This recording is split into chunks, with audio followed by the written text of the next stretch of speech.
અધ્યાય 1 કડી 6. પ્રેમ રાખવો એટલે ઈશ્વરની આજ્ઞાઓનું પાલન કરવું.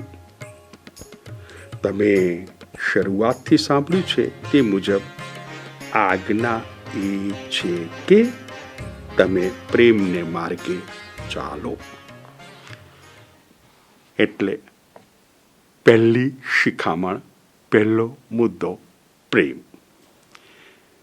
યોહાનના પહેલા પત્રમાં પણ પ્રેમ વિશે ખૂબ વાત કરી છે.